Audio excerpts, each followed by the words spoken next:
to town and for what? I was just here a couple weeks ago actually, but it's been a little while before that. Usually I tour like to the whole West Coast and definitely hit LA and San Diego in the last few dates. But yeah, I just played in Santa Monica a couple weeks ago, and I'm coming back in May, so Yeah. I'm getting used to it. I Very like cool. the palm trees. Yeah. Yeah. Talk about you're doing Ellen today. Yeah. I'm doing lots of promotion for this album. How much fun is that, getting out there and doing the TV thing? Is that something you're used to in Canada? So it's all fun for you? Or? I'm pretty actually, I think, geared up for it because I spent the last year making a record in a really kind of chilled environment and not really traveling around or going anywhere. And so now I think I've stored up enough energy for travel and, publicity.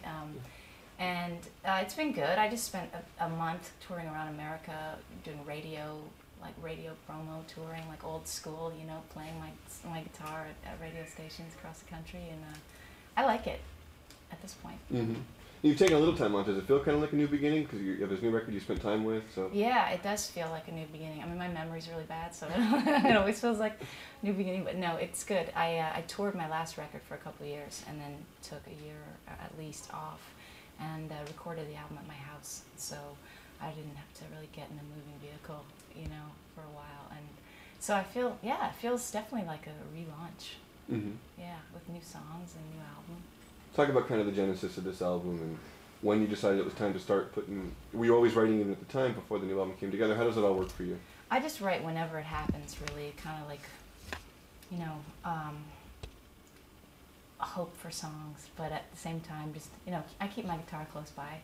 And the songs for this record I wrote, some of them on tour for the last album, here and there, like snippets of observations, but mostly when I get to, have my own space and I get home and I just can do what I want and not have anybody around if I don't want to. And yeah, so most of them were written in the last year or two, and then it took about a year to really commit them to tape and to over a like 12-month stretch of just figuring out tempos and instrumentations and just experimenting with instruments and guitar parts and stuff like that, and lyrics. Some, they weren't completely finished by the time I went into the studio.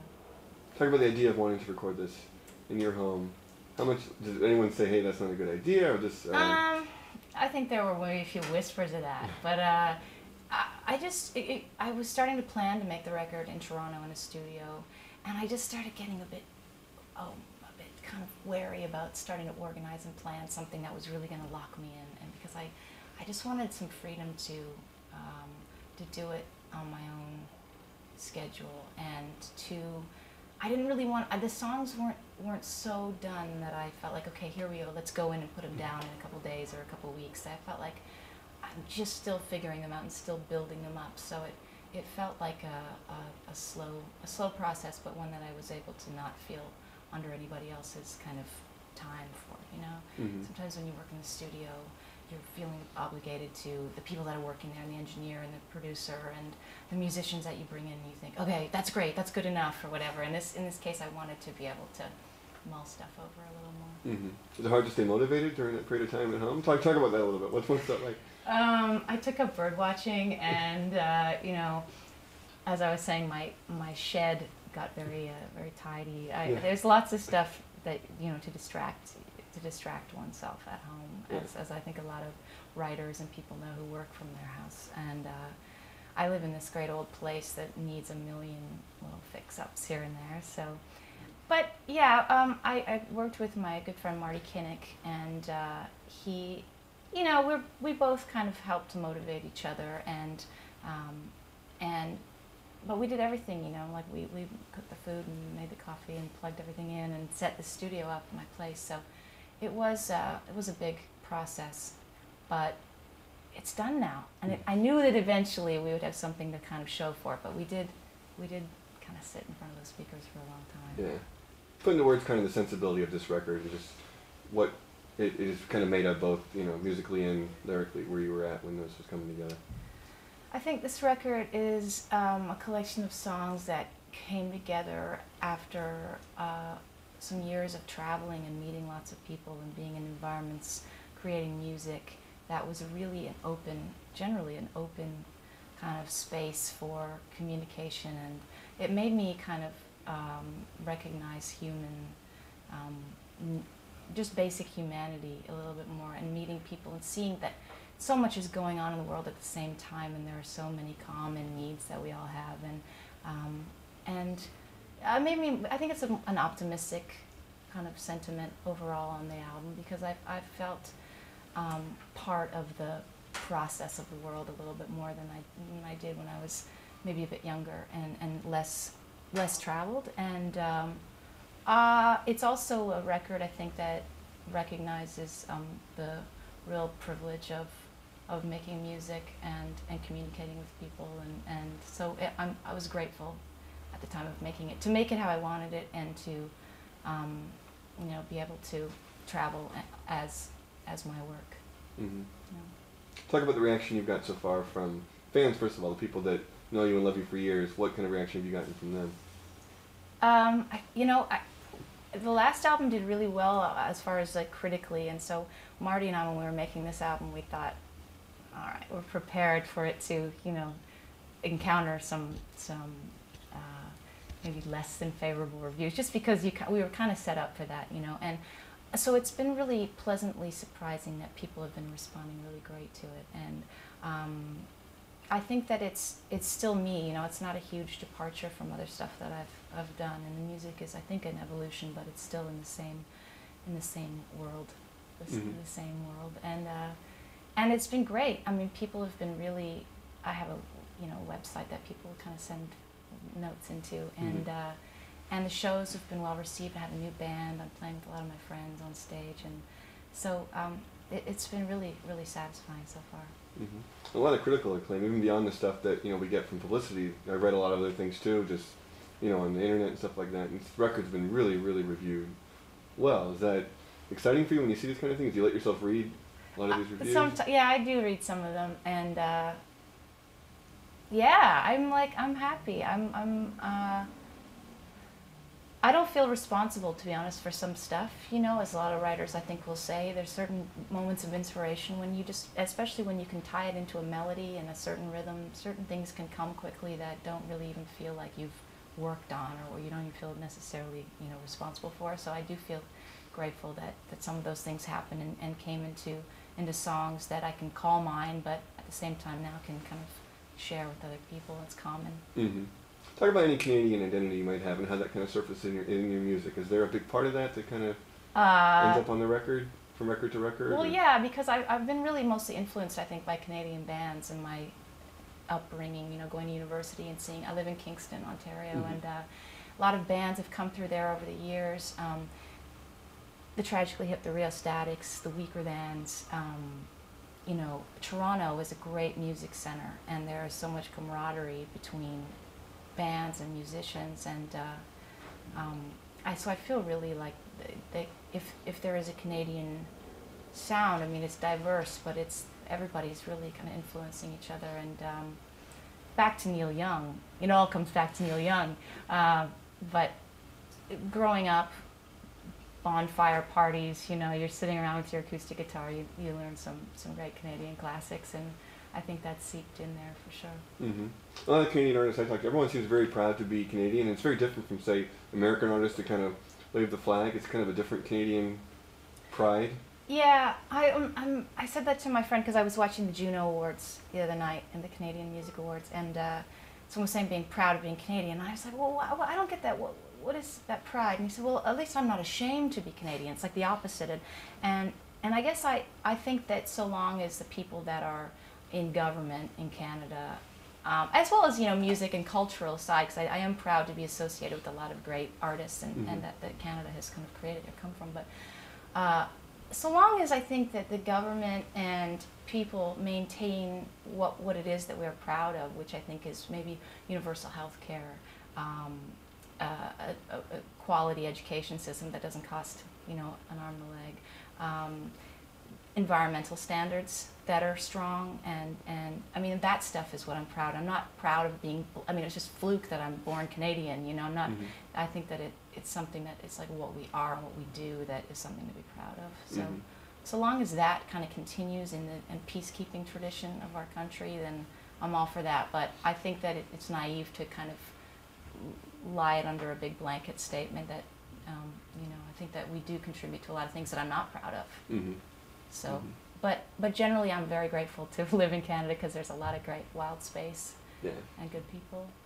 Mm-hmm. How ready are you for big success in the States? Like, you can have a big single now and everyone can know your name in a matter of weeks, if not months. Is that something you think about when a new record like this comes out that everyone's saying good things about? Not so much. I kind of think that I'm the same as I always have been, and maybe the recognition is a bit different. I'm surprised when people, like the stewardess on the plane wants her picture with me. I'm like, what? You know? So that's probably the most noticeable thing. It's just that people notice me more as something that they recognize. But I love the opportunity to play for people, but really mostly the opportunity to be able to write songs and kind of keep that artistic process going. So I'm happy whatever comes my way for the most part. Mm-hmm. Talk about the song Almost. That's the single everyone's hearing now. Just kind of where that came from in you. And Almost, it's a song that's pretty blatantly about you know, the possibilities of pursuing a crush or you know, attraction, and you know, that song came. I came up with the music when I was in Vancouver. I just started playing that, you know, riff, and I left it on my answering machine back home in Kingston, where I was thinking, okay, this is a rhythm that I don't play all the time, and I didn't want to forget it because it's really easy to kind of lose that stuff. mm-hmm. And then musically or lyrically, it's kind of, you know, it's a little bit of a little walk down the street, you know, thinking about what would happen if you picked up the phone and made the call and said the words that you've been thinking about for a long time. Mm-hmm.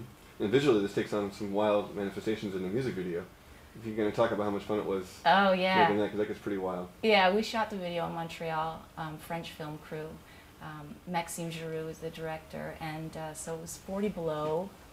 We were in a you know, little diner, kind of greasy spoon, and there's a lot of wind machines. He took a couple elements of the song from the lyrics, like wind and you know, the whole telephone kind of, the whole attraction to this possibility, and really kind of capitalized and went for those two elements. And so yeah, I was actually flying in the video. I was in a harness and, you know, caught up in the wind of a big restaurant and with things flying all over the place. So that was his impression of the song, and I liked it because it was really simple, and it was, you know, I have my own visual in my head of what the song is like to me, but I can't really reproduce all of that in video form. So I like that he went with some of the basic elements and worked on those. Mm-hmm. Was that wild though when you're up there in the harness? You thinking like what am I doing here for a second? Yeah, it was fun. I think they had the Cirque du Soleil, one of their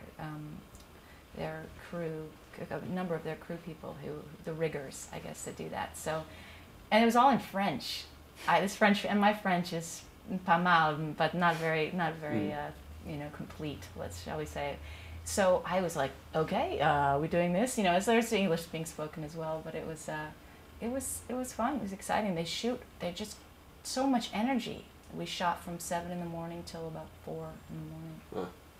There's no unions up there. So yeah, it was really fun. It was really great to collaborate with those people. Mm-hmm. What do you hope people take away from your music, from this, either this album specifically or just in general? How much of it's for you? How much of it is for kind of people to take something away from? I want people to, I mean, my ideal hope, I think, is that people take from it a sense of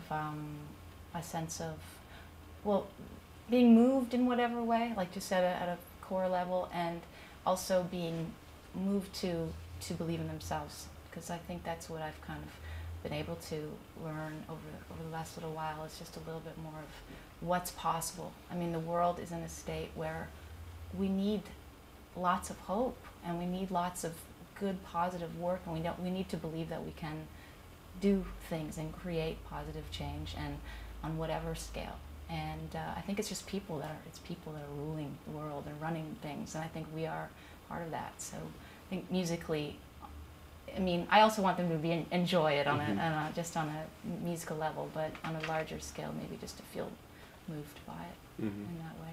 How important is activism to you about the environment, about things going on? How much is that a part of what you do as an artist to get words out about certain things? It's important. I haven't been like entirely active.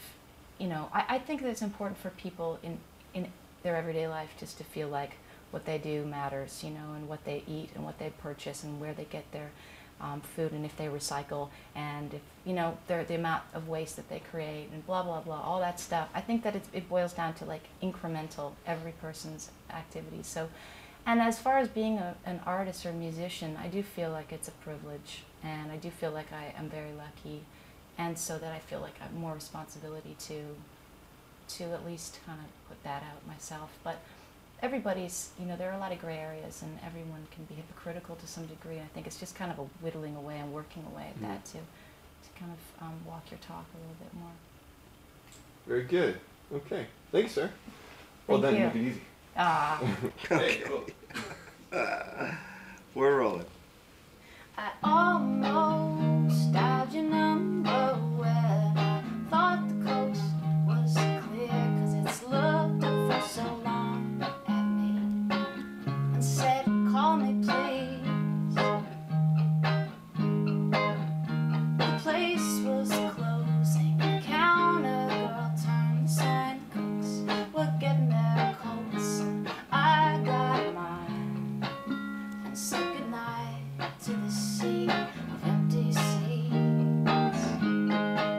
And if I am the sailor, you are the warm Gulf wind, and you've blown into this little port and roused my dreams again. I see my mouth moving when I talk to you, I do. I see my lips and I feel like a kid who can't keep something hidden. 'Cause I've been under the paper you were writing on. You left your impression long after you've gone away,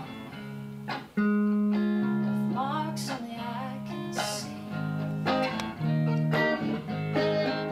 And if I am the sailor, you are the warm Gulf wind, and you've blown into this little port and roused my dreams again.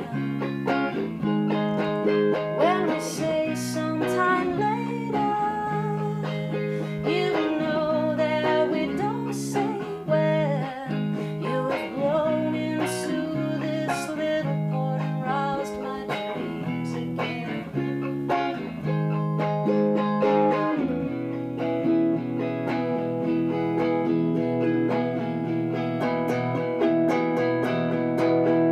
Well, I almost dialed your number when I thought the coast was clear, 'cause it's looked up for so long at me and said, call me please. And if I am the sailor, you are the warm Gulf wind, and you've blown into this little port and roused my dreams again. When we say sometime later, you know that we don't say when. You have blown into this little port and roused my dreams again. You've roused my dreams. Sailor to win.